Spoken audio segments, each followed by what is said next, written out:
Has it ever occurred to you that Jesus might be impressed with your faith? Like, has it ever occurred to you that as Jesus is watching you navigate this world, as he is watching you toil with the struggles or even embrace the joys, as he is watching you press into God on your everyday life, has it ever occurred to you that Jesus may smile, nudge the Father, and whisper something that indicates he's impressed with your faith? I was reading the passage this morning from Luke chapter 7 of the faith of this centurion.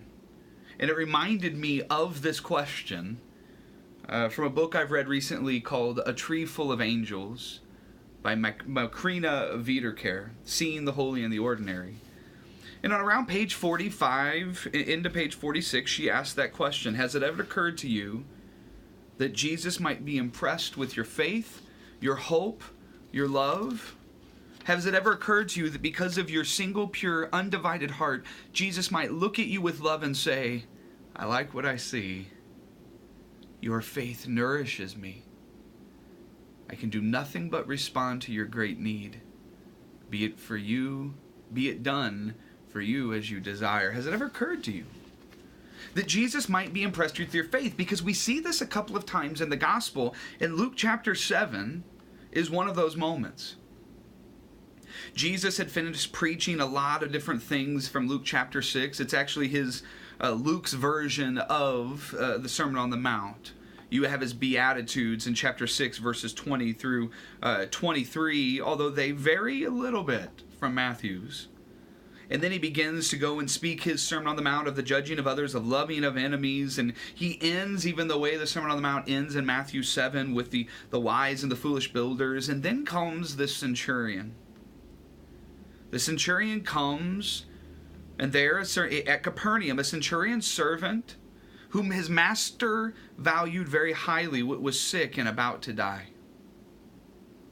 The centurion heard of Jesus, and he'd heard of his reputation as healing. And so he goes to Jesus, asking him, pleading with him, verse 4 says, for him to heal his servant. He says, this man deserves to have you do this, because he loves our nation and has built our synagogue. So Jesus went with him. Maybe his curiosity was piqued by a master speaking this way about his servant. Of a master going out of his way to not just provide for the basic needs of the servant, but to actually take care of the brokenness of his servant.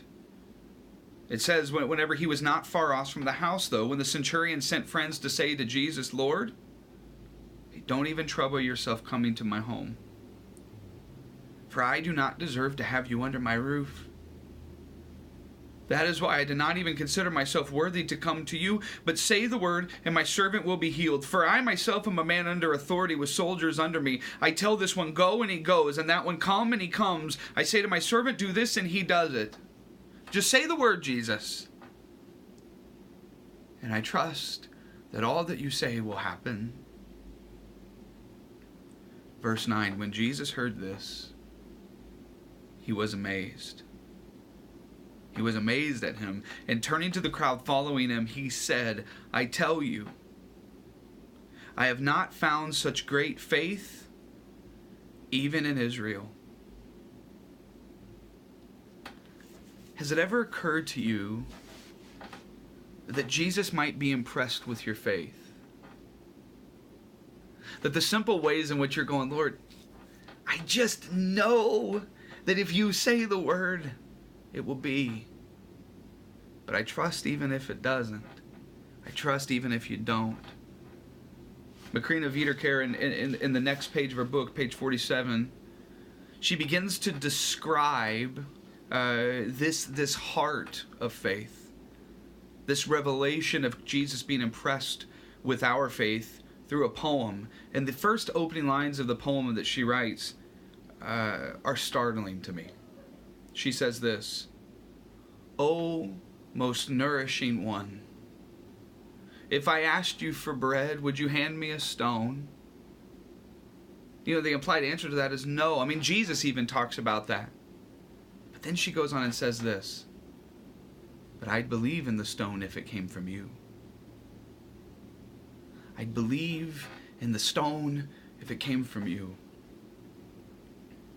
There's a type of faith there that is childlike and reminds me of the faith of my children in me. I was talking to my son Zion recently, and we were talking about some event, and I was in a playful mood, and I made up something like, oh, actually, this person did this, and this.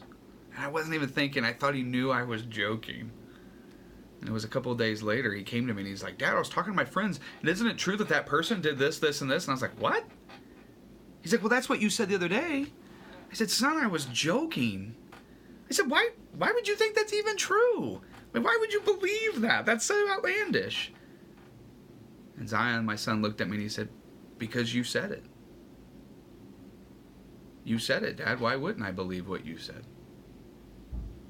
Now, I could have gotten right there and gotten a moment where I was like, oh, son, learn how to take a joke. Like, I could have, in a sense, defended myself by saying, you just misunderstand jokes. But instead, I sat there and I thought, man, I'm impressed with his faith with me. His trust in me. And here's the crazy thing is, I don't even deserve a trust like that. There's a part of this where I think about the saints and how it says the world was not worthy of them. And there's a lot of times I think about that with my children, that I'm just not worthy of them. Worthy of their heart. Worthy of their trust. Worthy of their faith. And there's something that delights the heart of me as a father whenever my children's faith reminds me of a beauty that I myself oftentimes forget. But today I want to reflect not from the father's perspective, but from the perspective of the child. And I want us to reflect the rest this week on this question. Has it occurred to you that Jesus is impressed with your faith?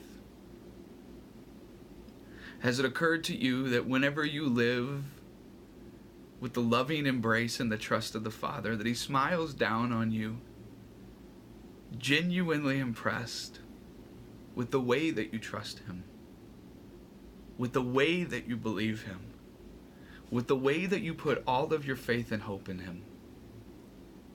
My hope is that this week, that you will rest in the incredible grace of a Father that is proud of you, that is impressed by you, and that continually looks for ways to heal you. I love you guys.